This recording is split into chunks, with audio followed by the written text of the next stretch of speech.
Thank you and good evening, ladies and gentlemen, and welcome to another of the Smothers Brothers Comedy Hour shows. Yes, and tonight we have, hey, wait a minute. Go on, go ahead. No, they can't try to read those cue cards. I don't think it's any fun. We're bright people. Listen, we've got cards. We've got to read them. No, I don't want to read them because we're two bright people. We don't have to have words put into our mouth. Well, we're too... What do you mean? We're intelligent, but that's the way things are done. We're bright guys, and we're not going to go by cue cards. I agree people with you. setting up cue cards for us. I agree that in theory it is wrong. We should know what we... We can think on it. Give me those cue cards, would you please? What are you going to do? We don't need cue cards. Because I don't want to have people making me say things that I don't say.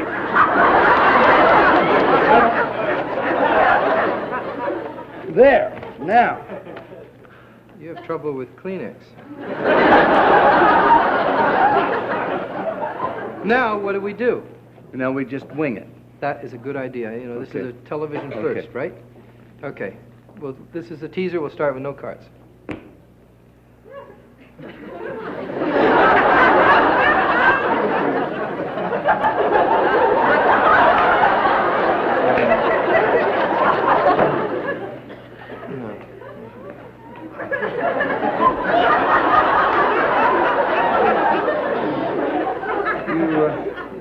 You got any Scotch tape? It's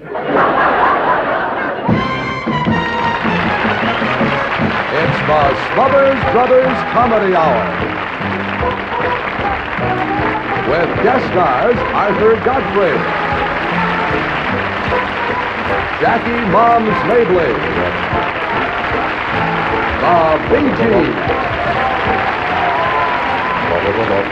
Pat Paulson, the Jimmy Joy Singers, the Louis Dupont Dancers, and Nelson Riddle and his orchestra. From Television City in Hollywood, ladies and gentlemen, meet the Smothers Brothers.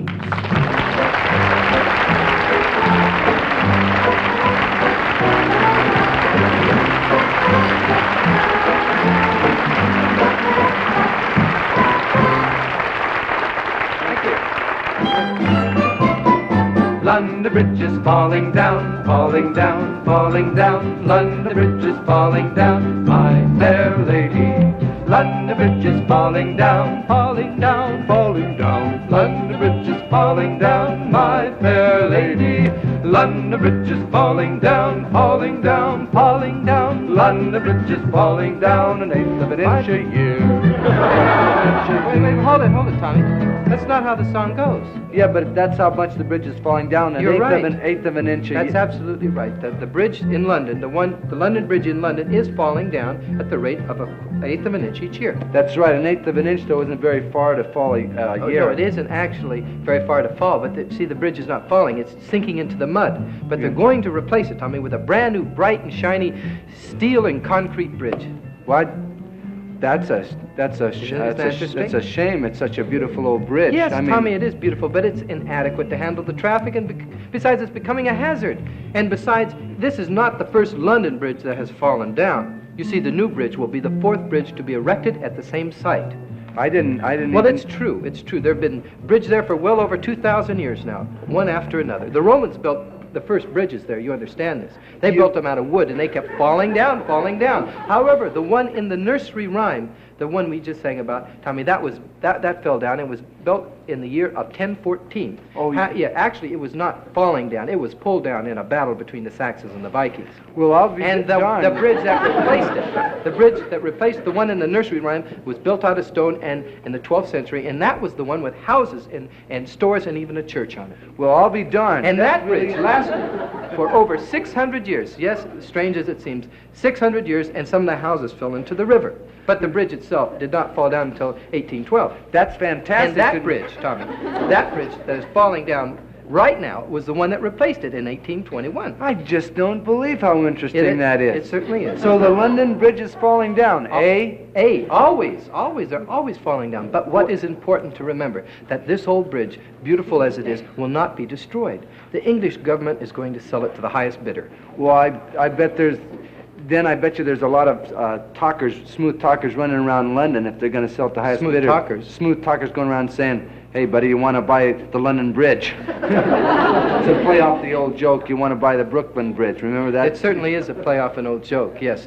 But besides selling it to the highest bidder, Tommy, they'll also take into account how the bridge will be used. Well, I'm sure that if an American bought it, American would buy the bridge, Americans would use it wisely. Well, they would use it in an American manner. How would they use it? Probably bomb it. No. I'm just kidding. We'd probably make How a would we do it? hotel out of it or maybe a drive-in, That's something like not that. as ridiculous as you may think. You see, the city of Long Beach, I think everybody is aware of this, Yeah. the city of Long Beach, California, has bought the Queen Mary, and they're turning that beautiful old vessel into a hotel and convention center. And the sale and the purchase of landmarks, Tommy, is very big business nowadays. I know someone who could buy the London Bridge just like that. Who? Howard Hughes, that's who. Tommy, he has a lot of money, he could buy it, but he's busy buying up Las Vegas, you see. Yeah, but maybe he'll buy the London Bridge and put it in Las Vegas. But that's ridiculous. Why would he want to put a bridge in the desert?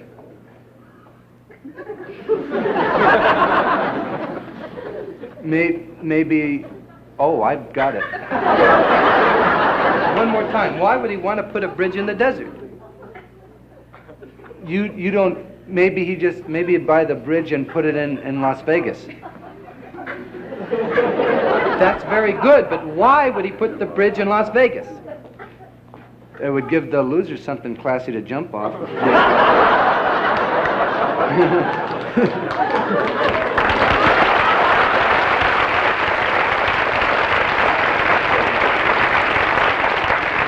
Hey, well, I got even a better idea. If I had the money, get this, if I had the money, I'd buy the bridge myself.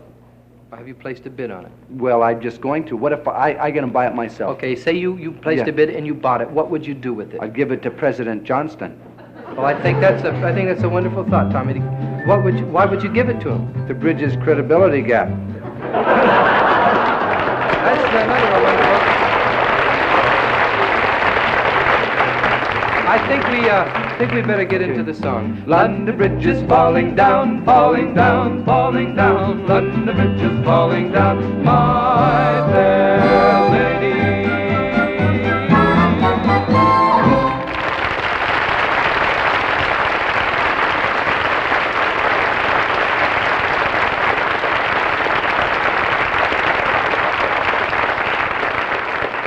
Thank you very much, ladies London and gentlemen. Bridges, boy, that sure brings... Welcome to the show, and thank you very much. London Bridges sure brings back a lot of my childhood memories, boy. It does? Yeah, That's childhood. strange. I never thought you left. Well, childhood All right, memories, Tommy, I there's think a it's lot. time to introduce the Bee Gees. My favorite group. Mm-hmm. The Bee Gees are one of the fellows I happened to be able to meet in London last... You met one of the Bee Gees. one of the Bee Gees Yes. in London and during Christmas time, and they're the biggest thing over there and the biggest thing here, and they're very talented young And this men. is their first appearance now. And this is the first time they've appeared on television in the United States. So, ladies and gentlemen, let's give a warm hand. Very talented group of men, the Bee Gees.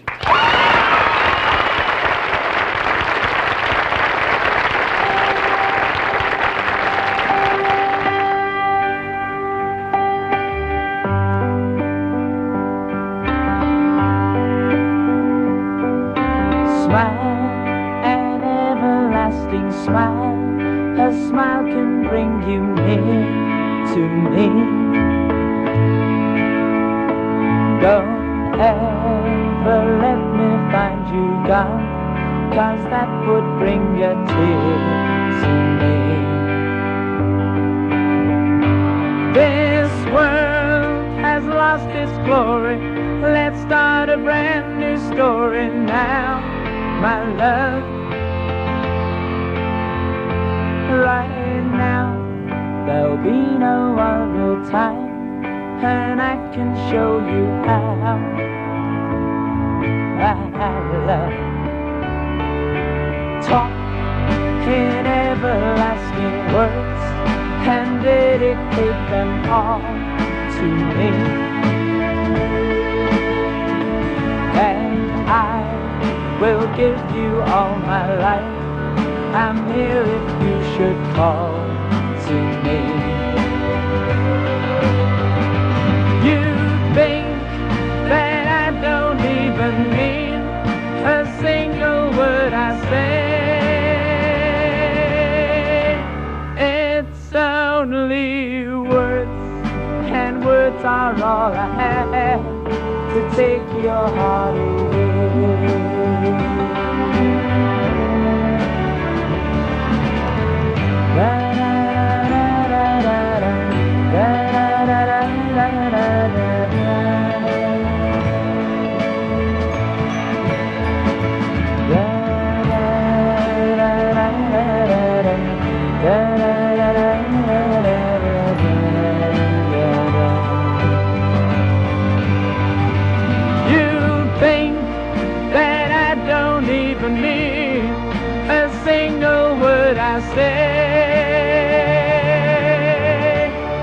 It's only words, and words are all I have to take your heart away. It's only words, and words are all I have to take your heart away. It's only words, and words are all I have to take your heart away.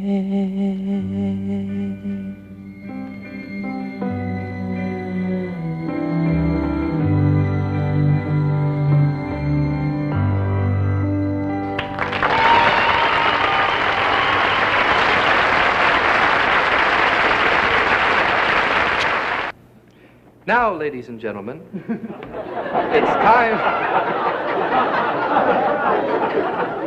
I don't know what's funny. You know, write in, we'll tell you what's funny. Now, ladies and gentlemen, it's time to meet our special guest star, one of the true giants of the broadcasting industry. And I mean this, he's a great fan of mine.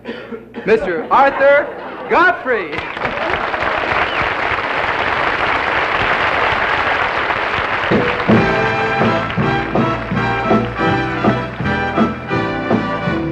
Tell me, babe, what's new? How's the scene with you? Gee, it's good to see you, babe. Yeah, I need you so. How you'll never know. Gee, it's good to see you, babe. You walked in and the lights went on all over my face. Up the place, and you've been gone just too long now. Just too long now. So tell me, babe, what's new? You glad to see me too? Hey, my world is spinning. Now I know I'm winning. You stay home now, don't ever roam now. And I'll say, babe, it's so good to see you. My baby, you walked in. Lights went on, yeah, all over my face. Oh, Arthur, you light up the place, and you've been gone just too long now. Gone just too long now. So tell me, baby, what's new? Like to do. Glad to see me too. Glad to see you too. Hey, my world is spinning. Now I know I'm winning. You stay home now, don't ever roam now, and I'll say, babe, it's so good to see you. So good to see you. So good to see you.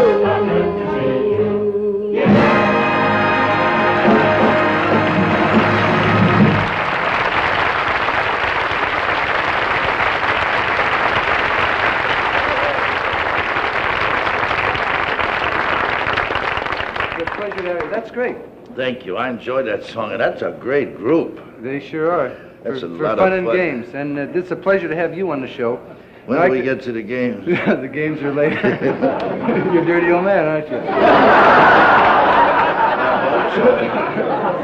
Well, we need more of those. I was going to say to you before we got sidetracked that Arthur, you're one of the real pioneers, the first one to make a big thing out of talking, just talking on radio, and then you were the first one to do a big thing just talking on television. That's very nice of you.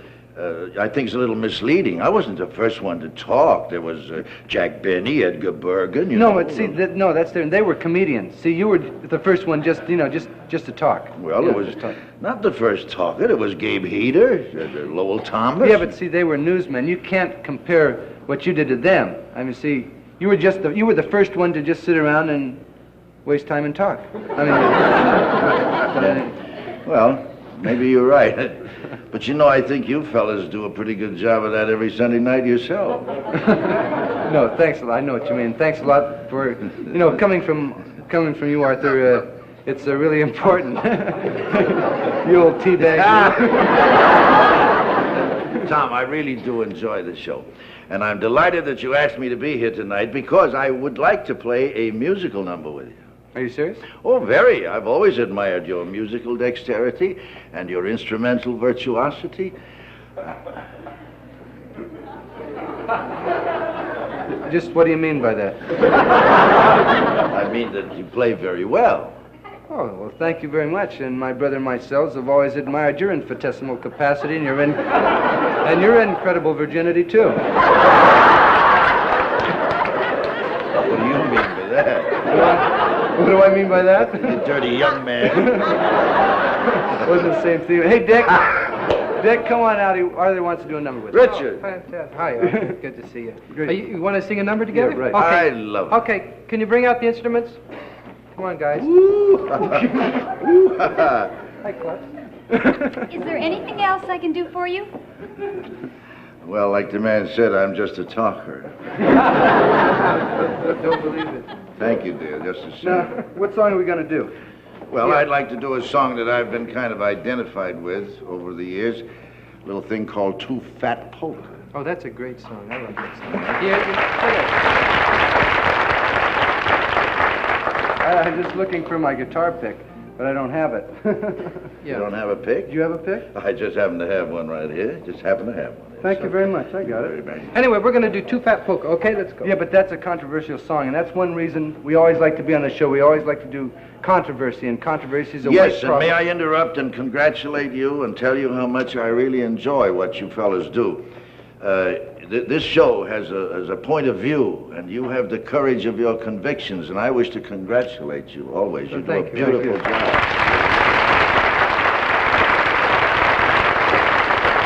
We need more like that. Okay, let's do Two Fat Polka. Do you want to do Two Fat Polka? It's about the weight problem in America. No. The great controversy Tommy, of weight in America. No. This is just about a silly little girl that's too fat. There's more into it than this, friends. Because this girl is too fat because of the over-mechanization of today's society and the incredibility of what's happening in the mechanized era of America. So she's forced to eat in this atomic age, this nuclear age of power where the pressures mount up. What is it with this boy? I don't know. I just got here. Who are you? This is just a song about a guy and this fat lady. I mean, it doesn't have any meat to it. No, all fat. Fat. Okay. How's it go? Let's do it. Quick. Now here's a little ditty, you can sing it right away. Now here's what you say, so sing it while you may. Here's a little jingle, you can sing it night or noon. Here's the words, that's all you need, 'cause I just sang the tune. Oh, I don't want her, you can have her, she's too fat for me. She's too fat for me. She's too fat for me. I don't want her, you can have her, she's too fat for me. She's too fat, much too fat, she's too fat for me. I get dizzy, I get numb. Oh, when I'm dancing, oh, in the jump. Oh, I don't want her, you can have her, she's too fat for me. She's too fat for me. She's too fat for me. I don't want her, you can have her, she's too fat for me. She's too fat, much too fat, she's too fat for me. And she plants up a hill. Oh, no. Can she dance the quadrille? No. Excellent. Does she fit in my coop? By herself, she's a group. Could she possibly sit upon my knee? No. Terrific! Oh, I don't want her, you can have her, she's too fat for me. Really cooking now. She's just right for me. Oh, Oh, she's too fat for me. I sure want her. You can't have her. She's just right for me. But she's too fat. She's not too fat. She's just right for me.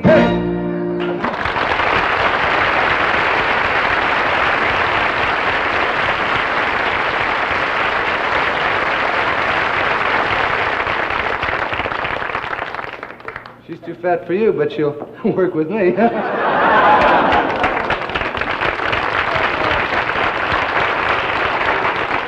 You know, sometimes, Dick, I think we're too fussy.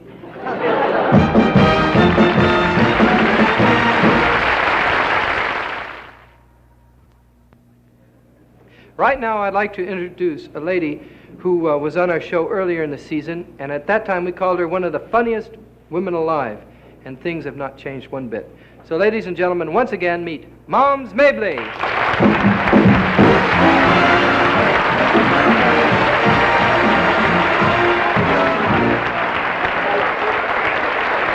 Hello, darling. Hey, how are you, Mom? Oh, Mom, just fine. It's You know great what? to have you back. And it's great to be back, Dickie. I'm happy to be here. Thank you very much. See, you still got that dumb brother of yours? You mean Tommy, right? Yeah, old Echo Head. Hello, Eckerhead's still here, but how about you? Now, what have you been doing since you were on the show last? After I was on this show, everybody wants old Mom. Oh, yeah? I said, no, I belong to Tommy and Dick. I can't work for you. I even I was asked to do a television program called The Wonderful World of Color. I think that sounds like a great idea, but I understand you just returned from Washington. Oh, yes, I'm still waiting for the government. And we're dying to hear about it, so why don't you give us the Moms Mabley report? Report, right from Washington, right from the press. Mom just can't, of course everybody know I work in the government, you know. Well, they don't pay me, you know, I'm just kind of good, you know, for my country, you understand what I mean? So they sent for me to come down there, and I grabbed the plane and went on down there, and I said, listen, Linda. I said, I got something to tell you, boy. He said, Mom, what's the matter? I said, I need a vacation. I'm working too hard. I done been all over the world and everything trying to get these people straightened out. I need a vacation. He said, well, Mom, go on down to Mint and get you some money and go and have a good time. He said, but be careful, don't take money with you. Go down to the bank and get you some traveler's checks, I think they call them. Well, I never been to the bank before because I didn't have nothing to go for. If I was coming out of there with nothing to go for, I'd be in a mess. So I went on down to the bank. I walked up to the cage and I said to the man, I said, give me some traveler's checks, please, sir. He said, what denomination? I said, Baptist.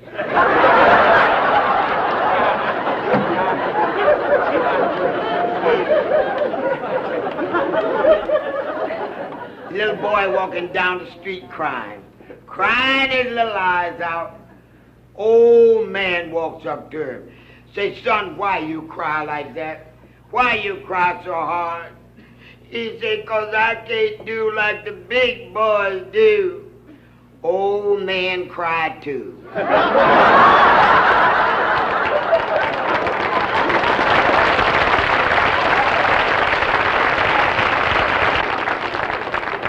So after I got my traveler's checks and went on down, I went down home. You understand what I mean? I heard things had changed quite a bit, so I went down there.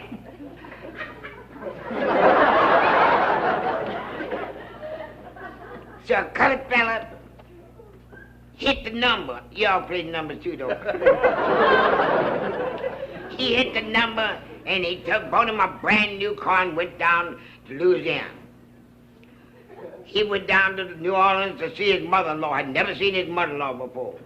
On the way back from New Orleans, he happened to pass through one of them little small towns, you know, where they ain't ready yet.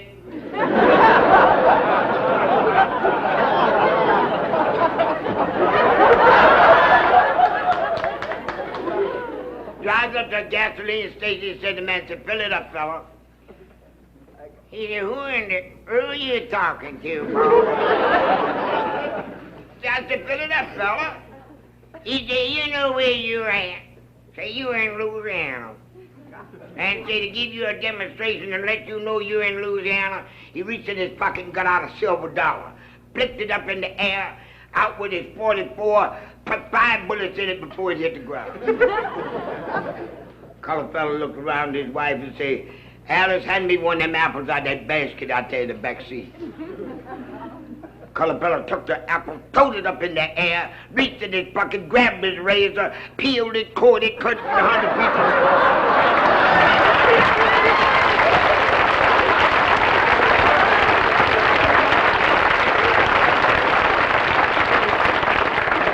The white fella said, how much gas you say you want, mister? I was telling, like I told, like I was just telling Tommy backstage that I really did. I won't don't want you children to get Mom wrong. When I was young, it wasn't like you. You children ought to be the best children in the world. Living in the greatest age, this atomic age, go out with who you want to, marry who you want to, but it wasn't like that when Mom come along. No, you married who your parents picked for you. Spending the rest of your life with somebody that your parents picked. And this old, dead, puny, moldy man.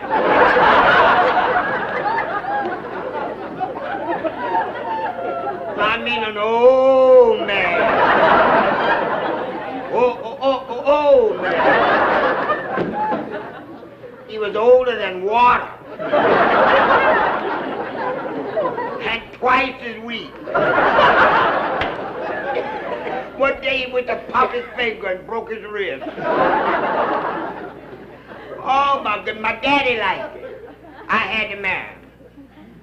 My daddy should have married him. He's the one that liked it. I never forget when we stand up in front of the preacher getting married. The preacher looked at me and said, will you take this man? Some undertaker jumped up and said, I will. He started down the church steps, somebody threw a handful of rice at him and knocked him out.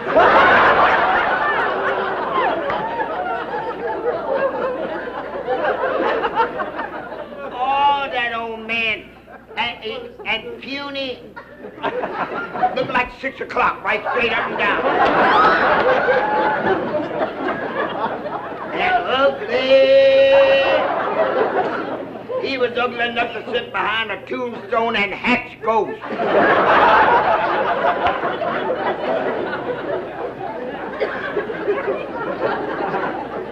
I never will forget what time I said to him.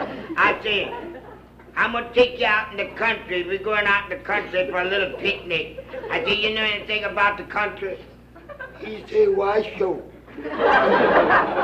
When I was a little boy, I used to live in the country. I said, when you was a little boy, everybody lived in the country.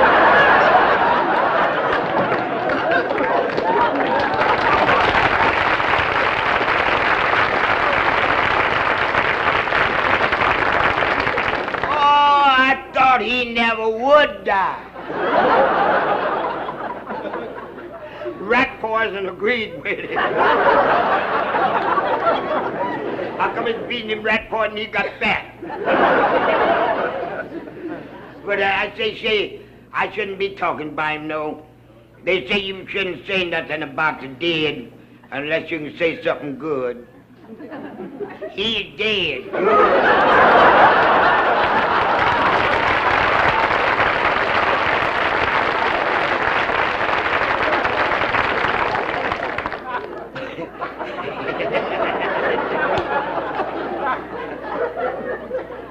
But he had a brother older than he was. 98. He married a girl 14 years old. He didn't live but 5 days.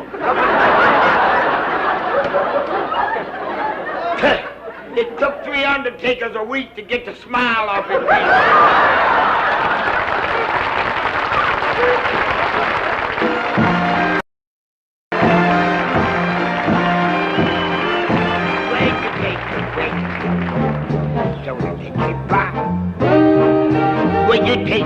ocean roar and leave just a sigh.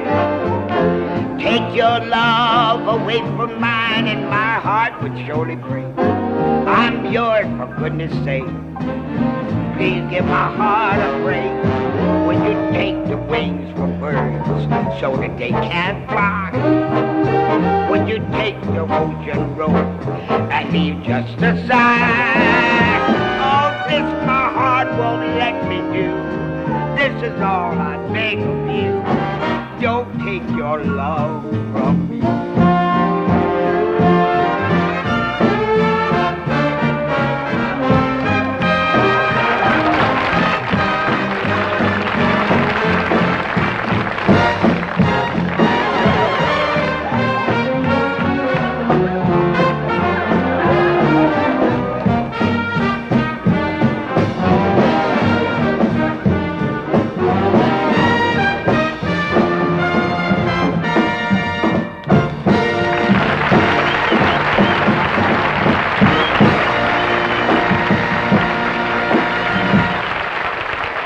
We'll be right back with Arthur Godfrey, Moms Mabley, and Pat Paulson on the second half of the Smothers Comedy Brothers Hour.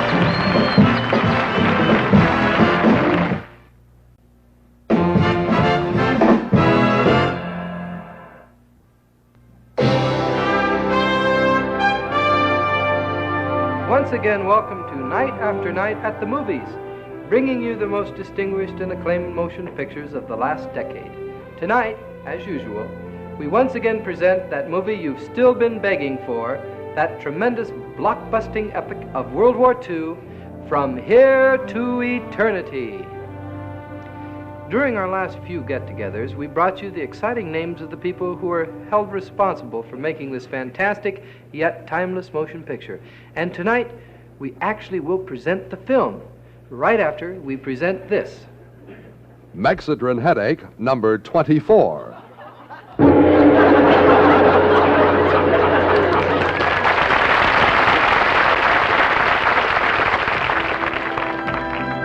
The closer they get, the better they look.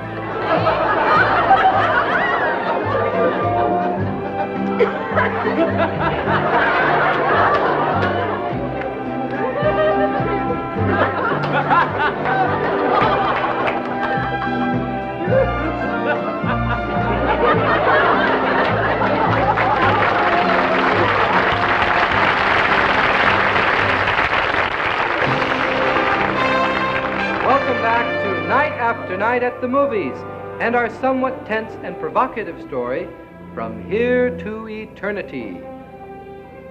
You know, folks, it's not often that we have the privilege of showing a movie of this magnitude and scope. I must admit that I'm just as excited as you are. So here it is, finally coming into your living rooms, From Here to Eternity, brought to you by the makers of these fine products. Hi there, folks. Your protection is only as good as your insurance company wants it to be. No matter what the problem, no matter what the circumstances, Tall State offers you the most complete, professional kind of protection for you and every member of your household. If it's safety, dependability, and peace of mind you seek, remember, you're in good hands.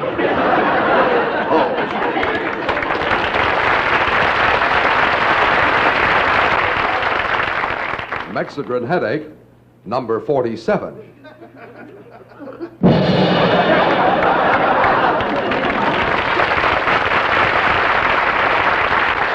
Yes, we of the Swell Telephone System take pride in our service and in our coast-to-coast network of trained and dedicated operators who all have that smile in their voices.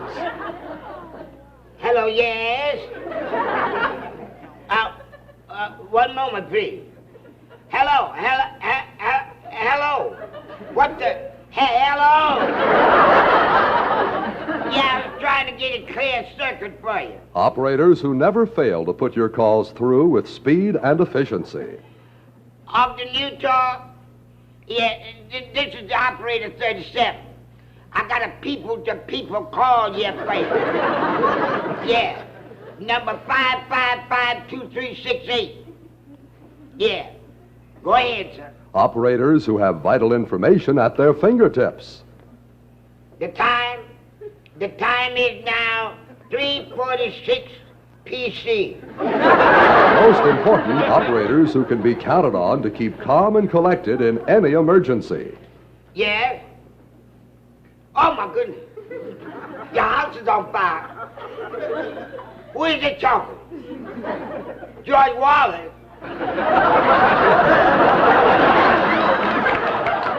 George Wallace from Montgomery, Alabama. Oh, well, you stay right in that house.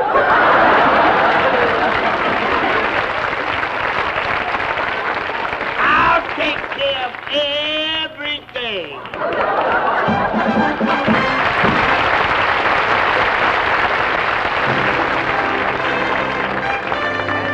And now back to Night After Night at the Movies and our 2-hour and 37-minute tribute to war and romance, from here to eternity.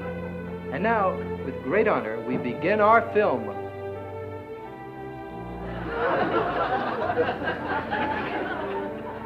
Well, that was just the beginning, folks. We'll be right back for part 2, right after these exciting words from the people who brought you part 1. Excedrin headache number 85. Life-created headache for an upset stomach. Introducing the new 7-month cigarette.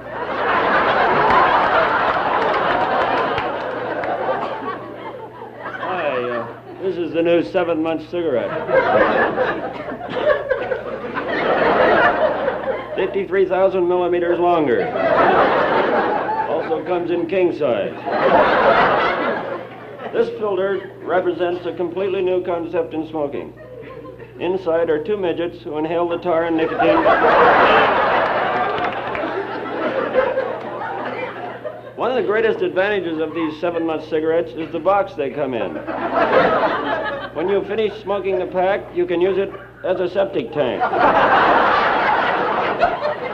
Or you can be buried in it. So remember, folks, next time you feel like smoking longer, ask for it by name. Rupture Cigarettes.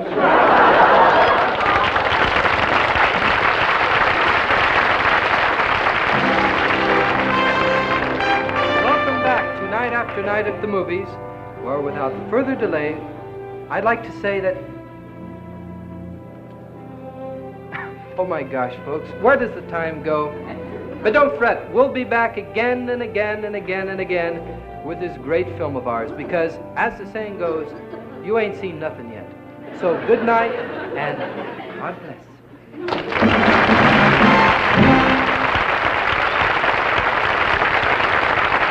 Once again, the fabulous Bee Gees.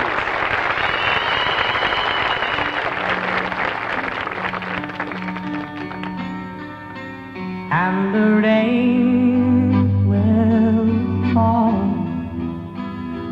It falls for you. And the clouds will break into tears.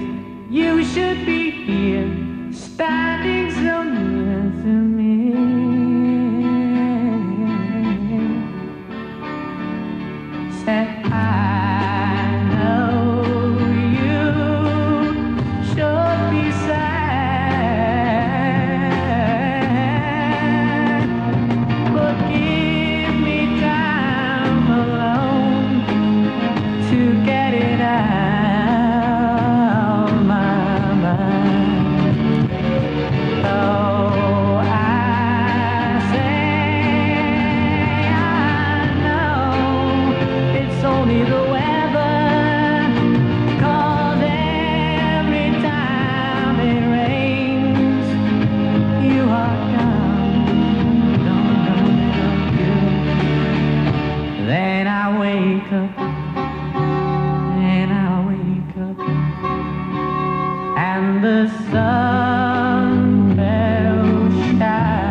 Here's a folk song that hasn't been sung very much lately, and we'd like to do it for you now.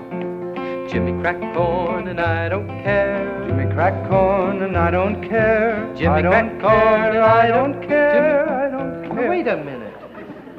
What's the matter? I don't care. Now, wait a minute, Tom. What do you mean you don't I just care? don't care. I don't like that sign. I just don't care. You don't care about anything? I don't care. Don't you care about Don't you care about the world? You care about the world situation? I don't care. You don't care about that. What about civil rights? I don't care. What about the tax, the high taxes? I don't care. Well, tell me, what do you think's the greatest single problem in the United States today? Apathy.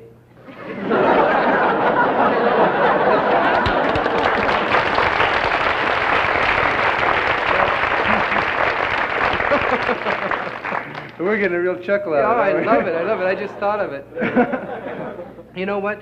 Apathy is a problem, and we like to show that the viewers at home that our studio audience has not 1 ounce of apathy in them, that they care about things and that they're thinking, probing, and their minds are always darting around and wondering and questioning. And so right now we'd like to have you throw up unrehearsed questions.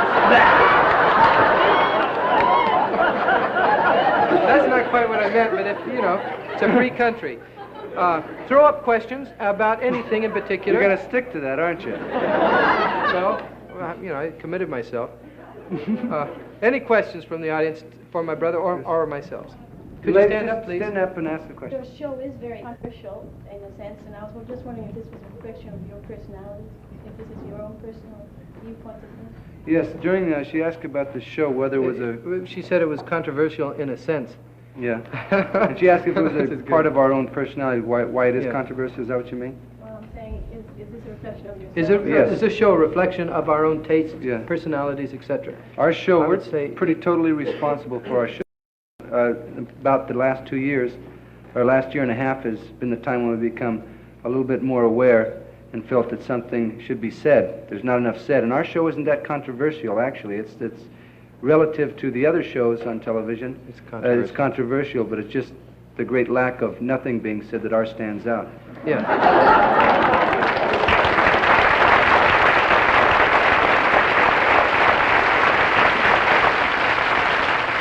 Right over here, young man. Stand up and ask the question. You're so short, we got to see you. Why don't I care? Now, that is a good question. Here he is. How old are you?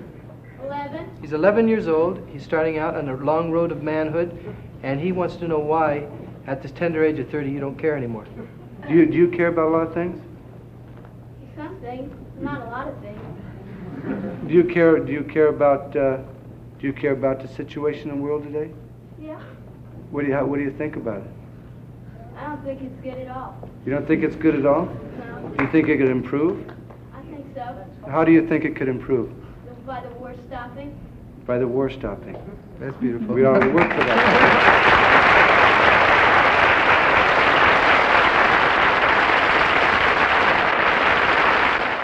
Stand up, young lady. Could you stand up, please? What did I hear about Pat Paulson running for president? Pat Paulson running for president? Pat Paulson. We could. I don't know if we can speak for There's been Pat. some talk about Pat Paulson running for president, and we can, if we'd like, bring out Pat, and he can answer that himself. I think Pat? that'd be better. Is Pat, Pat is Paulson Pat here? around?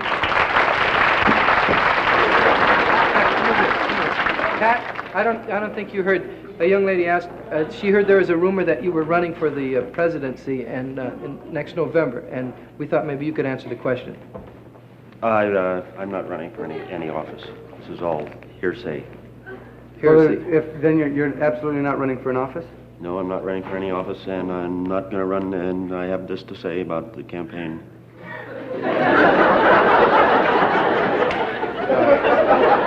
Say about what? There's this. It seems that Pat. Well, we'll throw it open to questions. Yeah, to the any audience. questions you'd Any like to questions ask you'd like Mr. him Paulson? politically oriented because he is vitally interested. The lady in the yellow here, stand up, please. I'd like to know what political party you're affiliated with. I'm not affiliated with any party. I'm not a candidate. I have my own work in California.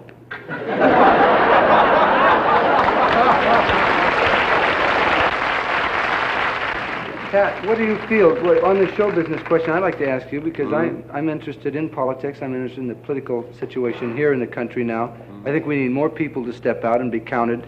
And if you possibly could be one of those people that will commit themselves to a political career. I know you said you're not going to, but if you feel that being a comedian will be a hindrance, or being in show business will be a hindrance to you in running for office, if you do indeed. Well, I've stated before, as a comedian, I think I'm just as effective as President Johnston.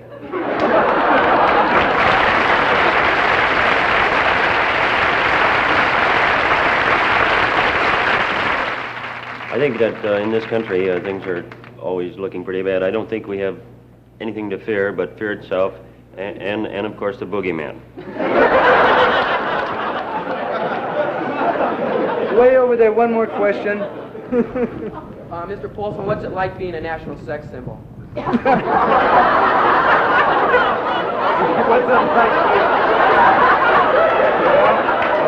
I'd like to repeat the question. Well, in case it's not heard, he can answer that. What I want to repeat the question. That the question was directed to Mr. Paulson on what it feels like to be a national sex symbol. I haven't as yet reaped any of the rewards.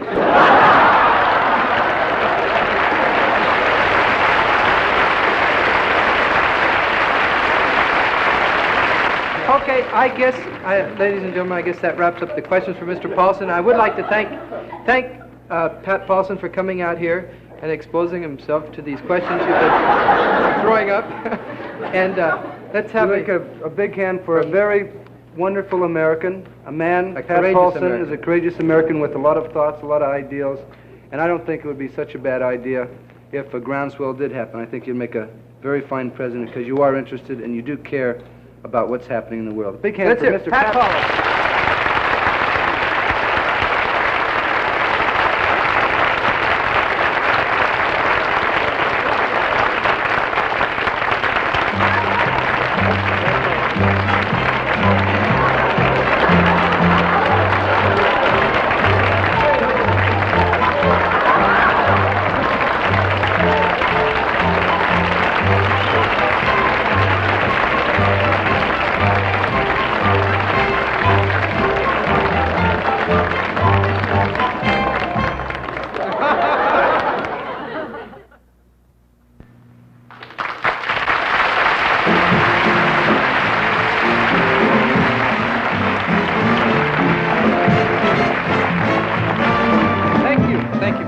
We would like to thank our guests for tonight, Mr. Arthur Godfrey, Moms Mabley, Pat Paulson, and the Bee Gees. Next.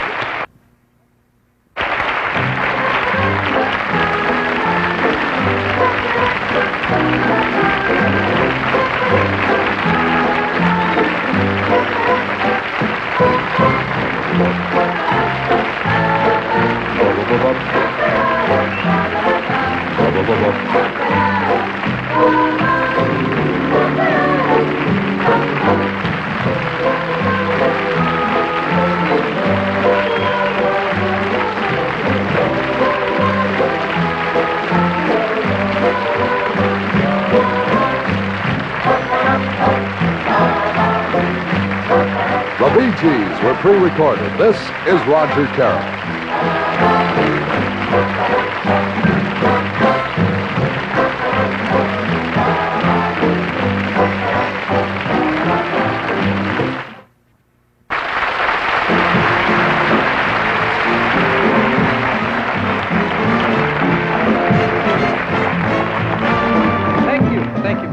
We would like to thank our guests for tonight, Mr. Arthur Godfrey, Moms Mabley, Pat Paulson, and the Bee Gees. Now,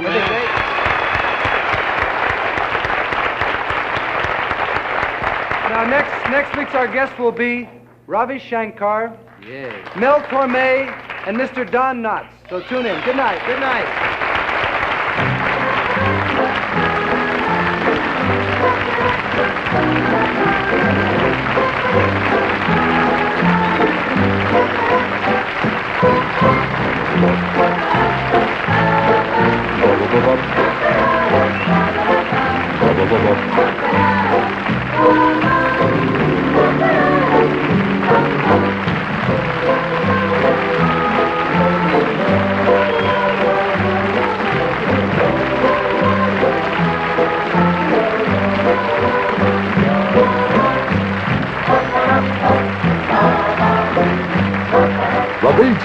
pre-recorded. This is Roger Carroll.